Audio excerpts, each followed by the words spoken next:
December 15th, 1944, 20:15 hours. Luftwaffe base, Cologne. The war, at least inside the briefing room, still smelled like coffee and chalk. Hauptmann Klaus Neumann leaned back in his chair, the overhead lamp glinting off his wire-rimmed glasses, and let a small chuckle escape as the intelligence officer flipped to the next chart. American anti-aircraft effectiveness, last 30 days, the man droned. Red lines on a blackboard traced sortie numbers and losses. The curve for ground fire was low, comfortingly low.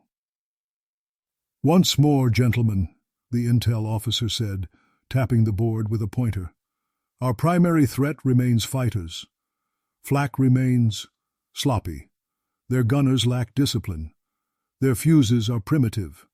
As long as we avoid the heaviest concentrations, our new night routes are—" Klaus raised a hand, still smiling. "So, we simply fly between their primitive shells, ja? Like always." Polite laughter rippled around the table. Someone made a crack about American cowboys shooting at clouds.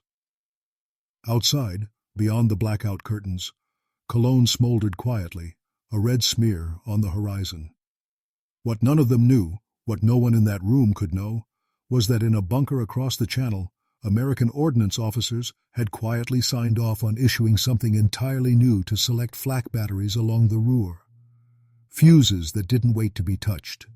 Fuses that listened. 24 hours later, Klaus sat in the right-hand seat of a Ju-88, the briefing room's stale air replaced by the sour tang of oxygen and oil. Below, the Rhine was a black ribbon. Ahead, searchlights probed and twisted. "Target in 5 minutes," the navigator called. The first flak burst far below them, a familiar orange wink. Too low, too late. Klaus relaxed a fraction. Then the next salvo arrived. The sky around the formation erupted, shells bursting not beneath them, but at their exact altitude, amid the bombers themselves.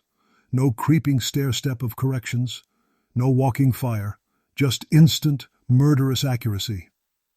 A burst went off their port wing, close enough that the Ju-88 lurched as if struck by a giant hand. Shrapnel scythed through the fuselage.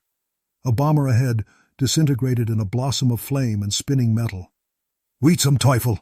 They cannot range that quickly!" the pilot shouted, knuckles white on the control yoke. Klaus stared, horrified, as more bombers bloomed and fell. The flak wasn't guessing anymore. It was finding them. Somewhere in the back of his mind, the neat little red curve on the blackboard crumpled and burned. Whatever the Americans had put into those shells, it had just turned their incompetent flak into a wall of invisible, listening steel. And he was flying straight through it.